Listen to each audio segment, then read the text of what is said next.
साथियों, आज मैं समस्त देशवासियों की तरफ से संत शिरोमणि आचार्य श्री 108 पूज्य विद्यासागर जी महाराज को श्रद्धापूर्वक, आदरपूर्वक नमन करते हुए श्रद्धांजलि देता हूं। उनके संलेखन समाधिस्थ होने की सूचना मिलने के बाद उनके अनुयायी शोक में हैं, हम सभी शोक में हैं। और मेरे लिए तो यह एक व्यक्तिगत क्षति जैसा है। वर्षों तक मुझे व्यक्तिगत रूप से अनेक बार उनसे मिलने का, उनके दर्शन करने का, उनके मार्गदर्शन प्राप्त करने का अवसर मिला है। कुछ ही महीने पहले ऐसा ही मन कर गया था, मेरे प्रवास कार्यक्रम को बदल करके बहुत सुबह सुबह मैं उनके पास पहुंच गया था। तब पता नहीं था कि मैं दोबारा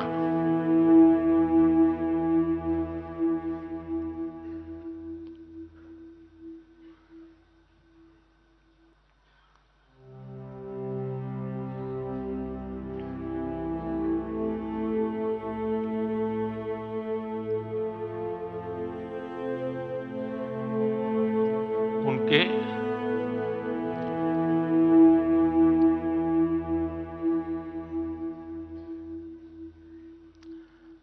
दर्शन नहीं कर पाऊंगा।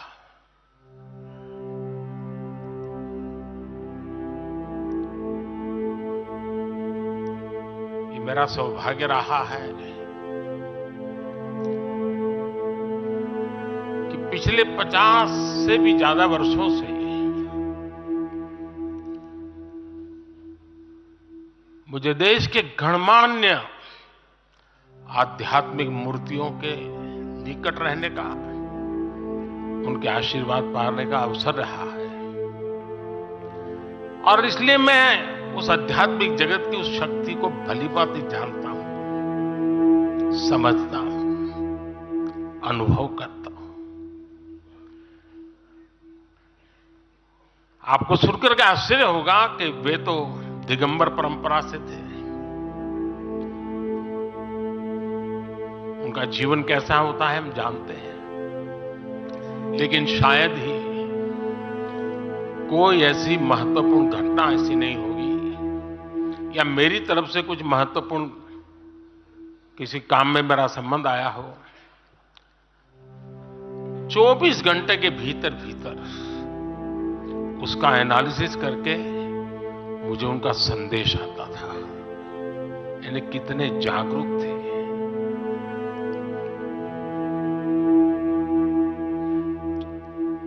और अपनी विराट आध्यात्मिक यात्रा और उसके बाद भी वो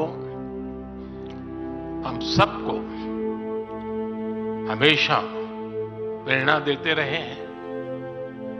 जीवन भर उतनी सौम्यता के साथ उनका लोगों को मिलना, उन्होंने हमारे युवाओं को परंपराओं से जोड़ा, गरीबों तक शिक्षा और स्वास्थ्य की सुविधाएं पहुंचाई। उनका पूरा जीवन उस व्यक्ति के लिए प्रेरणा जैसा है जिसने गरीबों और वंचितों के लिए काम करने का संकल्प लिया है। आज जब भारत प्रगति के पथ पर आगे बढ़ रहा है, मुझे विश्वास है कि उनके सिद्धांत और उनका आशीर्वाद ऐसे ही भारत भूमि को प्रेरणा देता रहेंगे।